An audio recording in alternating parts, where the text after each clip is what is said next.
Well, about the only perk of being president of the Economic History Society, apart from the honour, of course, is to be able to choose the annual Tawney lecturer. I'm delighted that my first choice accepted that invitation, Professor Bruce Campbell, Professor of Medieval Economic History at Queen's University, Belfast. It could be said of Bruce that he's revolutionised, I think, our knowledge and indeed the approach to medieval agrarian systems with his particularly systematic and nationwide exploitation of manorial accounts, which came to full fruition in his amazingly substantial English Scenarial Agriculture that was published at the beginning of the current decade. He's also had an enduring interest, I think, that's grown in issues to do with consumption and demand and its impact on the spatial structure of medieval agrarian economies. The collaborative work that he did with Derek Keane on the feeding of London is a fine example of that particular style of work that he's undertaken. And he's also, I think, exploited hitherto underused and you might say abused sources such as the Inquisition's post-mortem, which underpin another remarkable nationwide analysis, which came out more recently in his interpretive atlas, we might call it, on England on the eve of the Black Death. And in between all of these large projects, he's written a number of very important analytical essays on various aspects of medieval economy and society.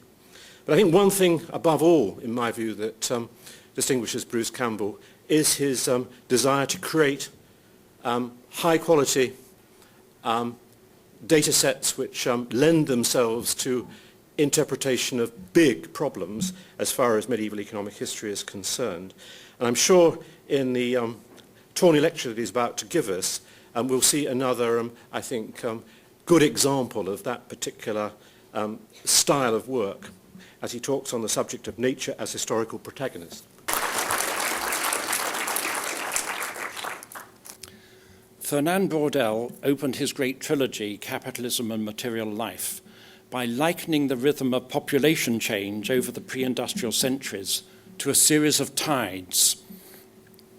This alternate demographic ebb and flow characterized life in former times, which was a succession of downward and upward movements, the first almost but not completely cancelling out the second. These basic facts make almost everything else seem secondary.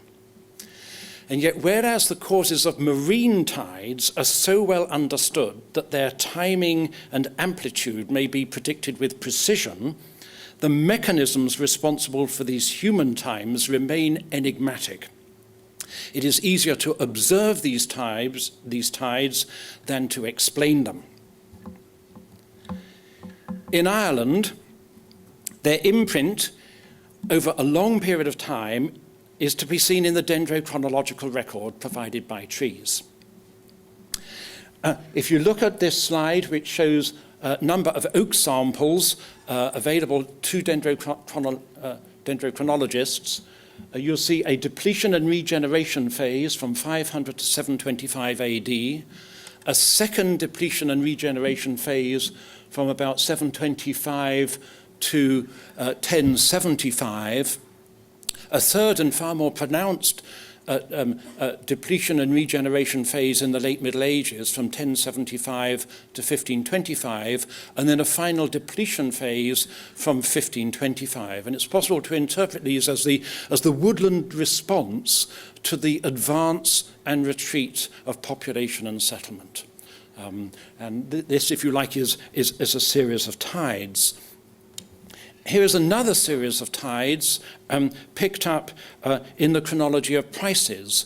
And the first two of these price tides, or David Hackett Fisher calls these great waves, another maritime metaphor, mirror the last two of these woodland tides. And you'll see these three great price waves, each of which is characterized by a period of inflation, instability, and then equilibrium.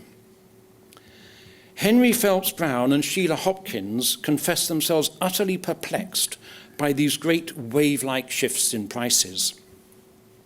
To quote them, "For a century and more, it seems prices will obey one all-powerful law. It changes and a new law prevails.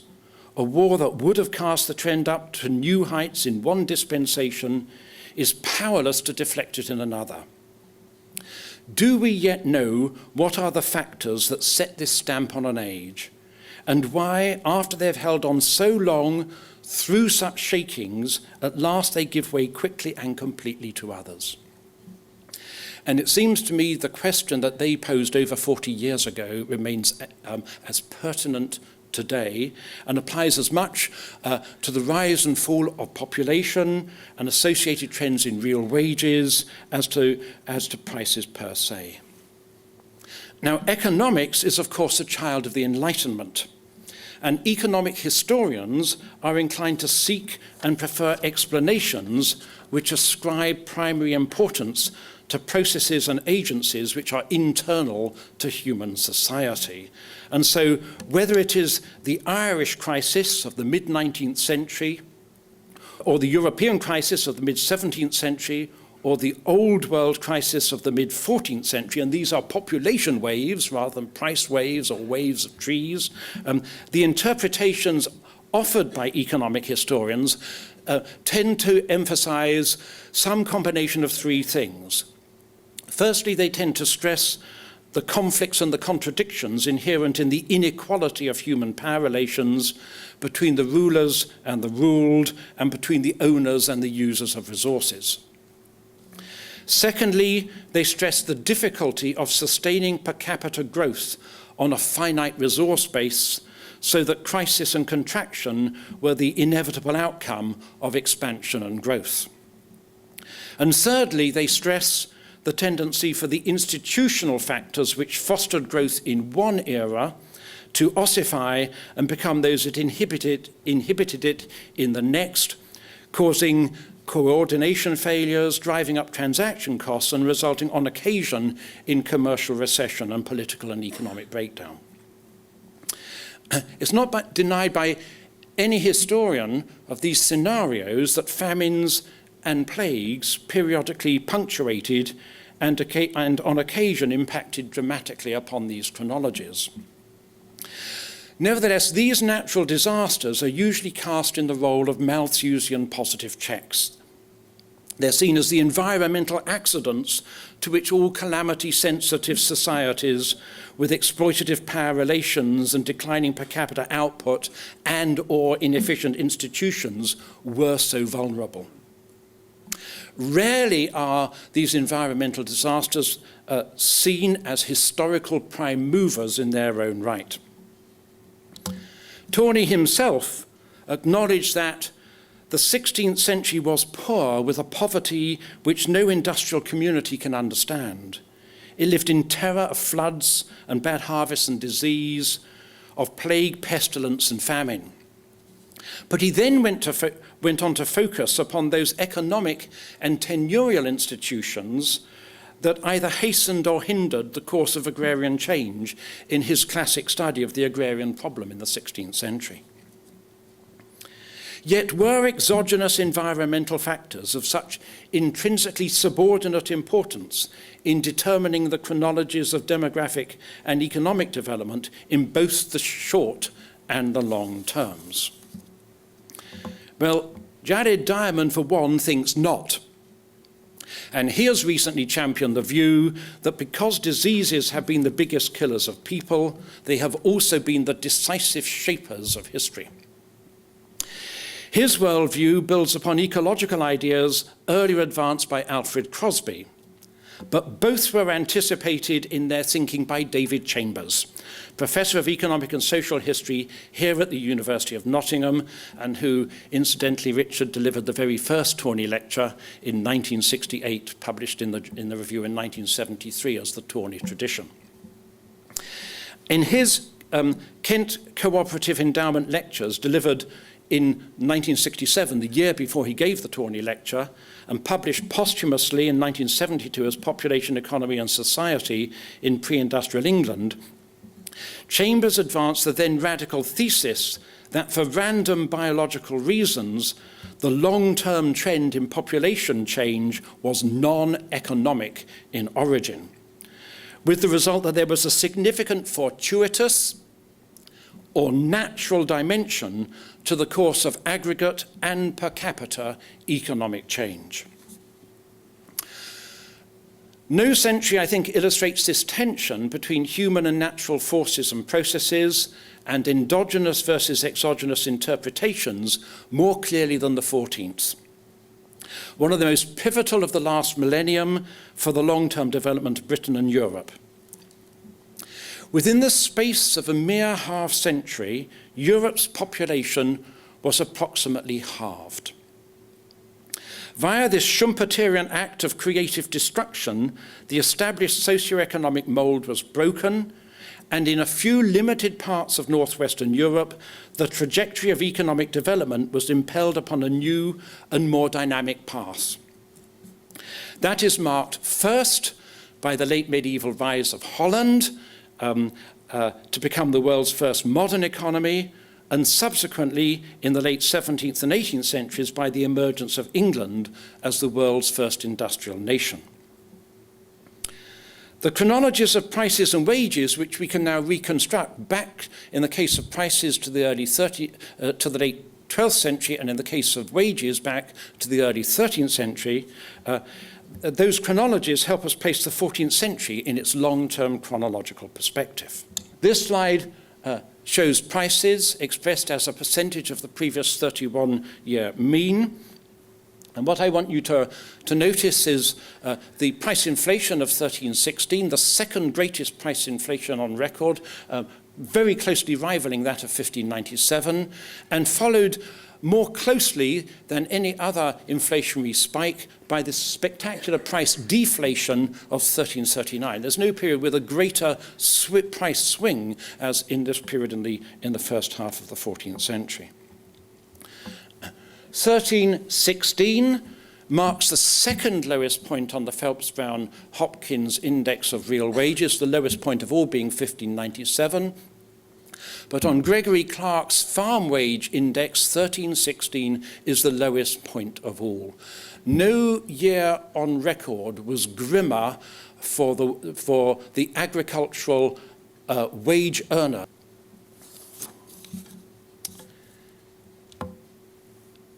Seemingly against all the odds, 30 years later, in 1350, we have the single greatest and most dramatic rise in nominal farm wages on Gregory Clark's 700-year farm wage index.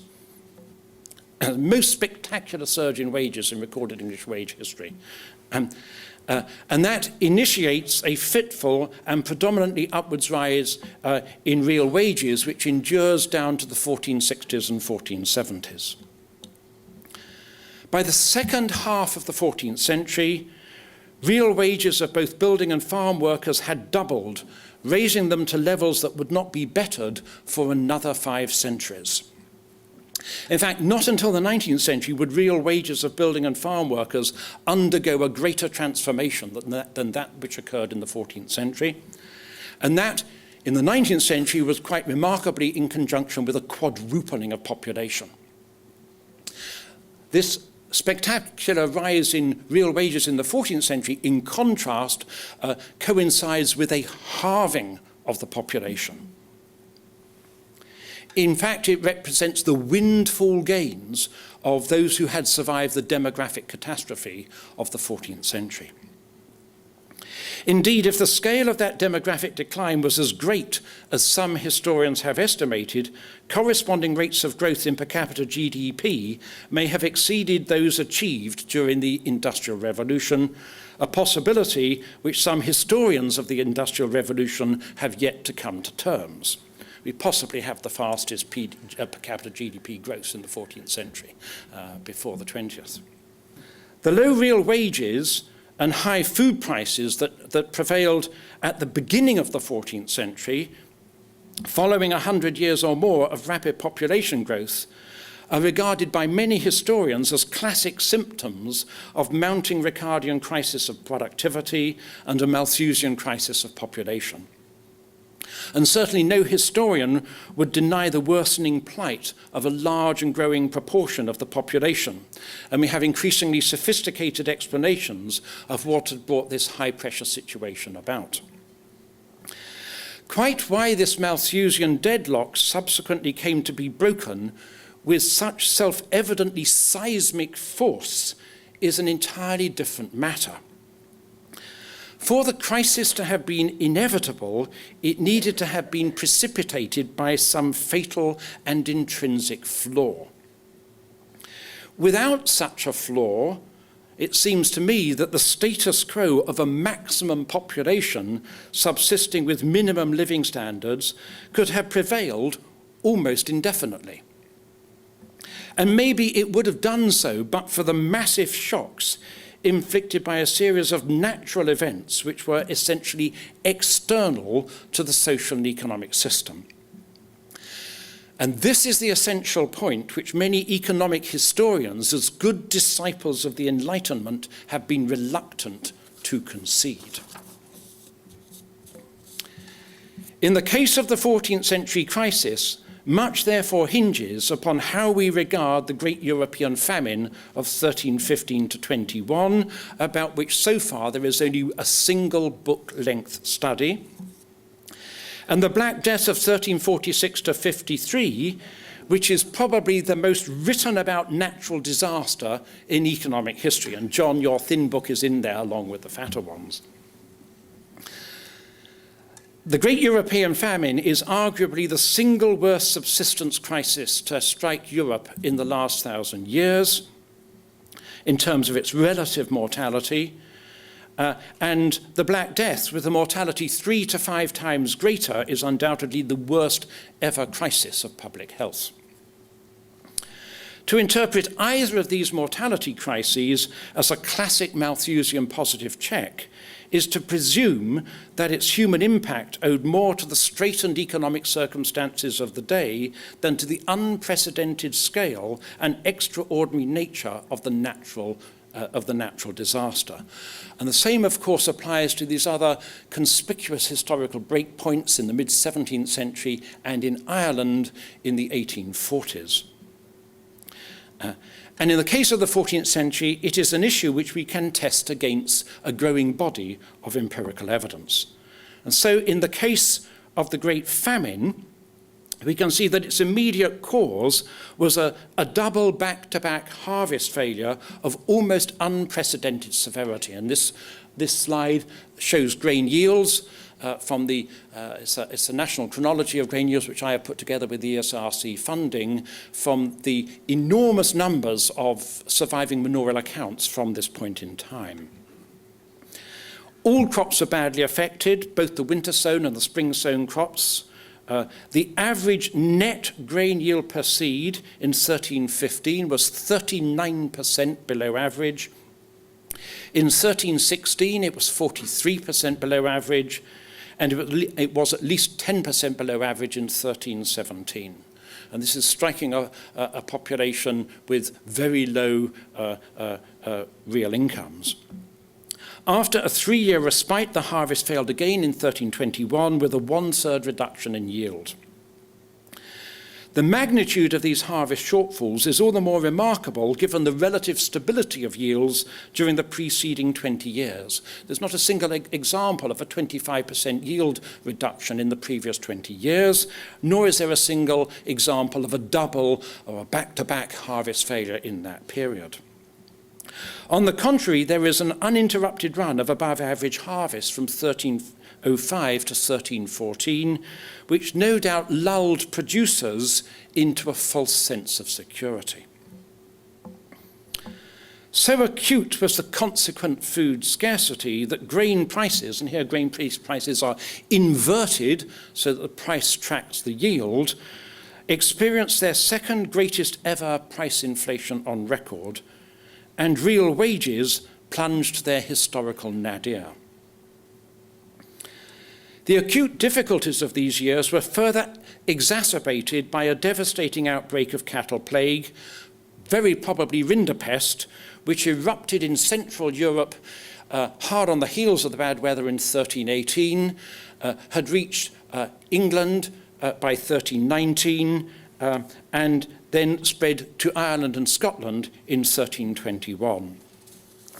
This is a graph of national cattle numbers across the whole of the domain sector in southern England, where there was a reduction of numbers by over 75% in a single farming year. So those of us who are worried about the impact of foot and mouth, this is nothing compared with the impact of the rinderpest outbreak of 1319.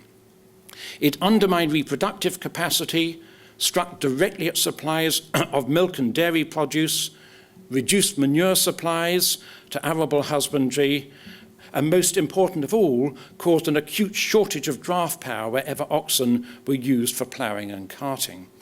And this ensured that the agricultural effects of the crisis were felt long after the yields had returned to normal.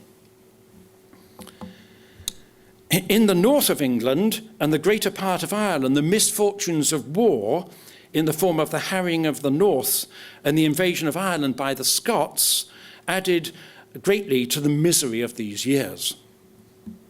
And it bears out the observation of Scotsman Adam Smith that a dearth never has arisen from any other cause but a real scarcity, occasioned sometimes perhaps and in some particular places by the waste of war. And these areas in the north of England and Ireland were trebly unfortunate. First of all, they got the bad weather and the harvest failure. Secondly, they got the rinderpest epidemic and the massive destruction of cattle herds. And then thirdly, they got a plague of Scots. In the south, well away from the Scottish attacks, the extent of the socio-economic trauma is writ large in a range of indices. Mill revenues, for example, between 1315 and 1320 were halved. And this is very remarkable because the brown spike is the grain price. So what is being milled is trebling in value, but the value of the mills is halving because there's such a massive reduction in the quantity of grain available to be milled. On the Winchester estate, as also on the manor of Hales Owen in Worcestershire, there was a sudden reduction in the number of marriage fines, followed by a pronounced rise in the number of mortality fines. It's a sort of classic demographic imprint of food scarcity and famine. There is everywhere a surge in sales of mostly petty quantities of free and customary land by peasants as credit relations collapsed and land was in effect traded for food. And most strikingly, there was an avalanche of criminal prosecutions, mostly for thefts of property, as normally law-abiding members of society, their legal entitlements to food exhausted, resorted in desperation to crime. That exceptionally abnormal and adverse weather was responsible for the harvest shortfall is chronicled by contemporaries. There are plenty of chroniclers' reports about the rain. A good example of their experience was last summer. But what happened in England in last summer was prolonged over 3 agricultural cycles, that of 1315, 1316, and 1317. And scientific confirmation of the unusual wetness of the weather is provided by the very close relationship between the movement of grain yields and the record of oak growth. And oak growth on this slide is inverted because oaks like the opposite growing conditions of grain. They like mild, wet conditions, whereas grain likes hot, dry conditions to ripen to give you a good yield. So I've inverted the oak trend on this graph just to highlight how closely these two are marching together. But this was no ordinary run of bad weather. This was an extraordinary run of bad weather. If we take trees growing on opposite sides of planet Earth, British Isles oak trees and New Zealand cedar trees, and we subtract the growth record of the New Zealand cedar trees, you can't get further from England than New Zealand, and we subtract the growth record of the New Zealand cedars from the growth record of the British Isles oak, certain years stand out. And all of the years that stand out have a real resonance for any medieval economic historians. And you'll see how 1314, then particularly 1315, and above all 1316 and then 1317, stand out as marking a very pronounced growth disparity on the growth record of trees on opposite sides of the earth. Of the world, which implies that there is some global dimension to this unusual weather that is prevailing. And the famine years also coincide with the onset of a marked growth inversion between Old World and New World trees. The Old World trees are the blue line, and the New World trees are the red line. And you will notice that until 1314, the trend line of the Old and New World trees is more or less marching in step. They're more or less moving together. But then in 1314, they part company. And whatever the New World trees do, the Old World trees do the opposite. So there is this extraordinary growth inversion that sets in round about 1314. And then in 1315, the bad weather strikes the whole of northern Europe. These years also stand out as abnormal in the record of North Atlantic sea surface temperatures, which have recently been reconstructed from the Greenland ice cores and the chemical composition of individual layers within the ice cores. And this slide shows years of abnormally warm North Atlantic sea surface temperatures and years of abnormally cold North Atlantic sea surface temperatures. And you see, in particular, these years between about 1300 and 1353 above all, where you've got this very pronounced alternation in warm North Atlantic conditions and cold North Atlantic conditions. And what's going on in the Atlantic has a profound influence upon weather conditions all over northwestern Europe. And the authors of the article from which this graph is drawn observe that overheating of Atlantic surface ocean waters, such as occurred in 1315, 16, 17, provided a source of moisture for prolonged summer rains as well as winter storms. Evidence is thus beginning to accumulate to suggest that a major but transitory global environmental event, almost certainly non-volcanic in origin, because there's no clear volcanic signature in the environmental record at this point in time, was responsible for the massive and prolonged harvest failure that precipitated the human disaster of the Great European Famine. The same massive ecological dislocation was probably responsible for triggering the associated bovine disaster through its impact on microorganisms. And that bovine disaster, of course, greatly compounded and prolonged the agrarian crisis. Neville Brown has called this environmental episode the Dantean anomaly because Dante died at the very end of it in 1321. And although the precise environmental cause of this anomaly remains a mystery, it remains to be analysed and understood, its magnitude and its severity for humans can no longer be in doubt. In fact, in its duration, its combination of climatic and biological factors, the lingering effects of disease, the symptoms of acute socioeconomic stress, and its twin impacts upon both fertility and mortality, this famine shares much in common with the later crisis of 1596 to 1604.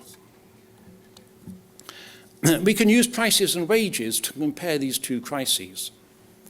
And the medieval crisis is the price, these are index prices, and the medieval prices are the red line, the Elizabethan prices are the blue line, the medieval real wages are the red bars, and the Elizabethan real wages are the blue bars. And you can see how very similar the price and wage profiles are of these two periods of acute harvest failure. And these are the two lowest points on both the Phelps-Brown-Hopkins and the Clark indices of real wages. Annual variations in baptisms and marriages and in burials demonstrate that the later event impacted on all three key demographic variables. But they also highlight the superior mortality impact of the plague outbreak of 1604 relative to the worst famine year of 1597. In other words, this is another subsistence crisis with a biological sting in its tail. Criminal statistics also suggest that the failure of entitlements in England in 1315 to 21 was comparable to that in Ireland in the notorious potato famine of 1845 to 51. Now, the failure of entitlements in Ireland in the 1840s and early 1850s would, of course, have been far greater, but for the relief, inadequate though it was, afforded by the poor law, the public works, and the soup kitchens, and the demographic safety valve provided by emigration. On the other hand, that the breakdown in law and order in 14th century England was comparable in scale to that of the Irish potato famine, owed much to the fact that the government of the time did virtually nothing to aid the victims or alleviate the situation. Alternative sources of charity and relief were limited, and in many cases themselves fell victim to the failure of agricultural output and incomes. And thirdly, that emigration offered no prospect of escape. Not only was there nowhere to go and no tradition of going, but the catastrophe had the whole of Europe in its grip. Arguably, it was the impetus lent to emigration that made the Irish famine such a demographic catalyst. And those of us who teach 19th century Ireland, the famine is a watershed event. You just look at the demographic curve and you can see that. It's the pivotal event. The standard thing is to ask undergraduates to discuss the extent to which the Irish famine is a genuine watershed. And it seems to impel Ireland's population down, mainly because of the impetus that it gave to emigration. In direct contrast, the English crisis of 1596 to 1604 had no such outcome, and population growth continued with little abatement for another 40 years. Even in 14th century England, the demographic effects of famine seem to have been short-lived rather than long-term, except perhaps in the north, where they were reinforced by a permanent breakdown in military security, and around London, where adult male migration to the demographically hungry metropolis may have lowered manorial populations. In some of the most crowded parts of the country, on the other hand, in Suffolk and in Norfolk, but also in less crowded parts such as Worcestershire, there is evidence of post-famine recovery and even growth in numbers. Nor do post-famine price and wage trends suggest that the existing status quo had been broken. These are real wages. They show no sustained improvement in the aftermath of the famine, except very temporarily in the 1330s. As a result, in the 1330s, as a run of bumper harvests, and the massive deflation of the currency that followed Edward III's declaration of war on France in 1337 and the export of capital that accompanied that, which actually was beneficial to wage earners because it improved the purchasing power of their wages. Real wages continued to track grain prices, and grain prices are here inverted, and you see how closely the two move together. So what's determining the real wage is the grain price, and what is determining the grain price is the grain yield. As grain yield is the yellow line, and what is determining the grain yield? The weather. And my proxy for the weather is oak growth, again here inverted, and you'll see how all of this is relating so very closely to environmental conditions as captured by the growth record of trees. I'm always told by the dendrochronologists, trees don't lie. Documents can, but trees don't. Society, in short, after the Great European Famine, remained as harvest sensitive as ever. The only difference was that for the next 25 years, there was no recurrence of back-to-back harvest failure. On the contrary, it was though nature had relented for her malevolence and compensated those who had survived the crisis with a succession of abundant harvests. The harvests of the 1330s are some of the best on historical record, and between 1270 and 1455, the best harvests of all are those of 1333 and 1338, both at 25% above averages. Extraordinary high level of yield. These favourable harvests had very little to do with the ingenuity and industry of medieval husbandmen. We can test this against the detailed record of manorial accounts. Instead, they owed much more to favourable environmental conditions, as is again revealed by the dendrochronological record. If we go back to the Old World and the New World trees, and this curious growth inversion that sets in round about 1314, and we have one growth inversion from 1314 down to just after the Great European Famine, which is exceedingly bad for crops. And then the relationship between the Old World and the New World trees flips over. It is reversed. And this is a period that's extraordinarily good for crops.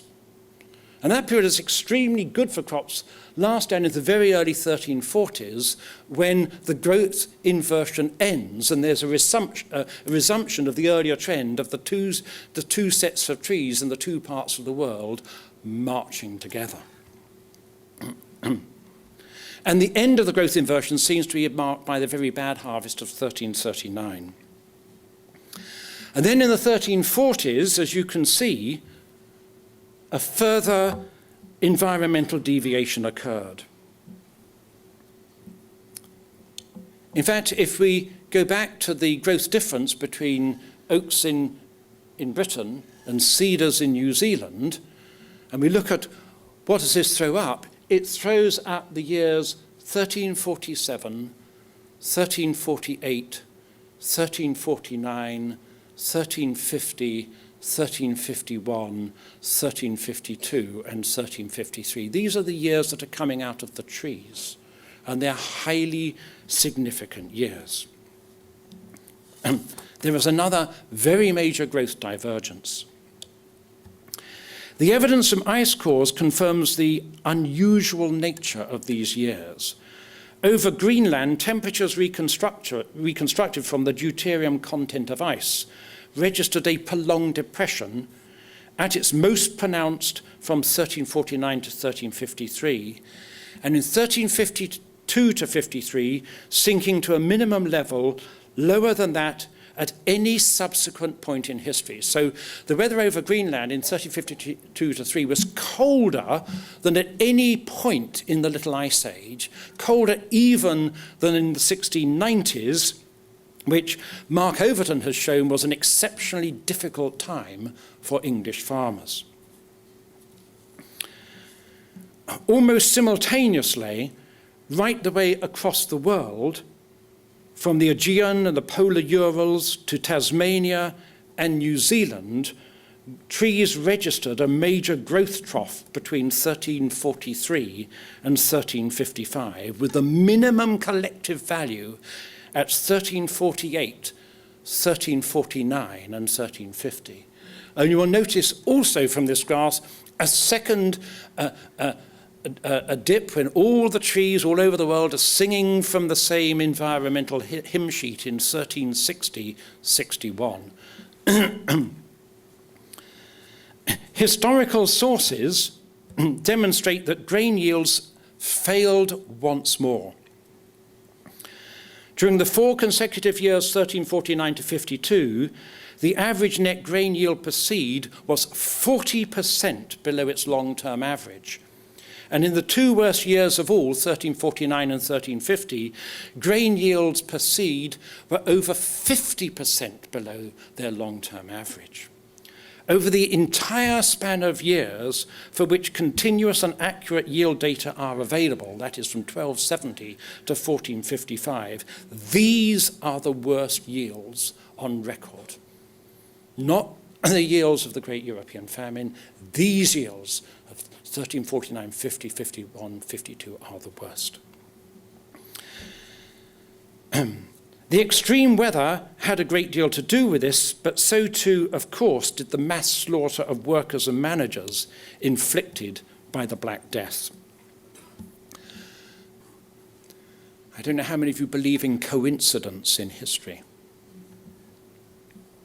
According to Ola Benedicto, the Black Death originated in the steppe lands of southern Russia to the northwest of the Caspian Sea. Here in 1346, heavy fatalities are reported. From this origin, plague soon infected and laid waste the adjoining Mongol lands of the Golden Horde. The following year, in 1347, it spread to the shores of the Black Sea, and from here to the besieged Italian trading port of Kaffa in the Crimea, whence it was taken to Constantinople and the shores of the Aegean and Mediterranean. Near the end of 1347, it was introduced to Sicily, the commercial crossroads of the Mediterranean. The next year, 1348, saw its appearance throughout the entire Mediterranean.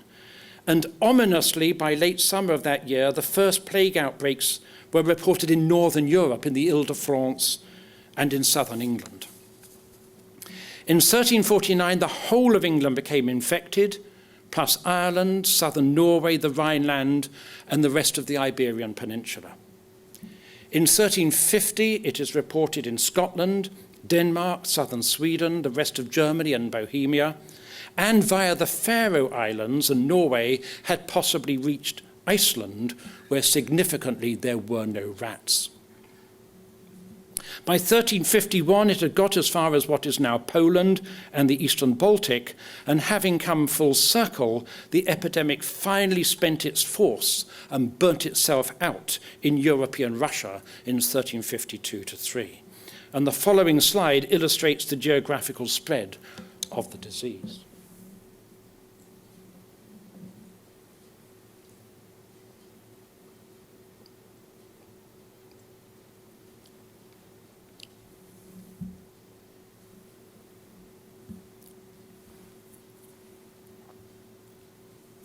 The massive and unprecedented mortality transformed the established relationship between supply and demand. If we did not know that the Black Death had occurred, we would have to, as economic historians, to hypothesize something like it to account for the paradoxical behavior of prices and wages over this period.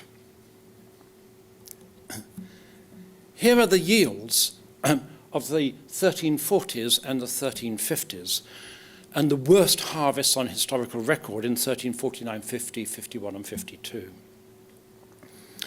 That huge reduction in yields on this occasion elicited only a delayed and relatively muted inflation in prices. Here are the grain prices. Again, I have inverted them. The grain price response is really quite small, given the scale of the harvest failure. It's only half the equivalent grain price response of 1315, 1316, and it's delayed. The yields fail in 1349, and the prices do not move. And in fact, contemporaries were astonished by the cheapness of provisions. More remarkable still, against all precedent and normal economic expectations, given the massive curtailment of production, and in direct contrast to the 1315-21 crisis, there was a marked and immediate inflation in nominal farm wages, the greatest in recorded wage history.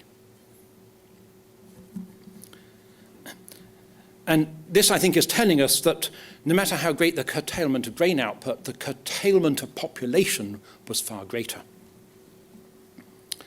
For the first time in recorded wage history, in the midst of what might have been a disastrous famine, real wages improved. So in 1349, 50, 51, real wages get better, significantly so.